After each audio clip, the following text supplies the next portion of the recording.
Hi friends, ఈరోజు వీడియోలో కుంభమేళాలో వసంత పంచమి విశిష్టత గురించి తెలుసుకుందాం. మన ఛానల్ని ఫస్ట్ టైం చూస్తున్నట్లయితే సబ్స్క్రైబ్ చేసుకోండి.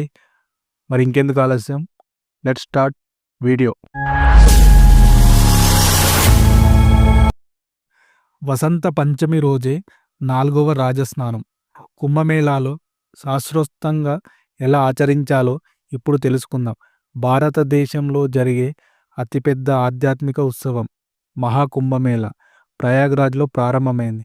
ఇప్పటికీ దేశ విదేశాల నుండి భక్తులు నది స్నానం చేయడానికి భక్తి విశ్వాసాలతో ప్రయాగ్రాజ్కు తరలి వస్తున్నారు.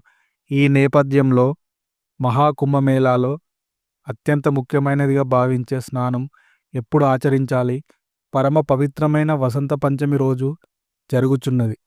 ఫిబ్రవరి 3న వసంత పంచమి సందర్భంగా ఆ రోజు 4వ రాజస్నానం ఉదయం 5 గంటలకు 5:23 బ్రహ్మ ముహూర్తం ప్రారంభమవుతుంది. ఈ సుముహూర్తం సాయంత్రం 6:16 ముగుస్తుంది. పురాణాల ప్రకారం బ్రహ్మదేవుడు ప్రార్థన వల్ల ఆ సరస్వతీదేవి ఆవిర్భవించిందని చెబుతారు. సరస్వతీదేవి వాక్కు, సంగీతం, జ్ఞానానికి అధిష్టాన దేవత అని నమ్ముతారు.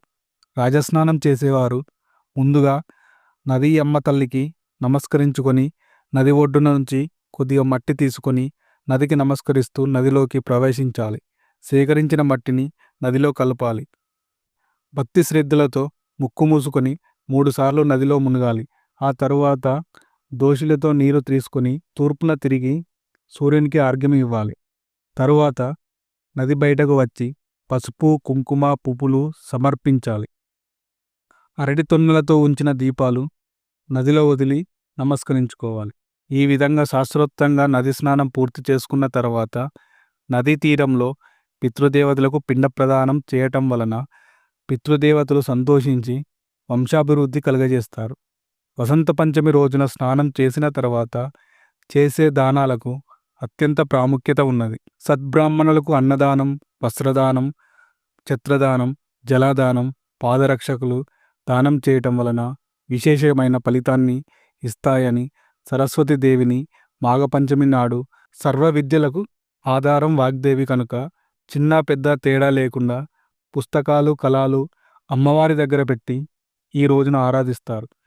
సంగీత, నృత్య, సాహిత్యాలకు కూడా ఈ దేవియే మూలం కనుక ఈ తల్లి నృత్యకేలి విలాసాలతో సూచిస్తారు.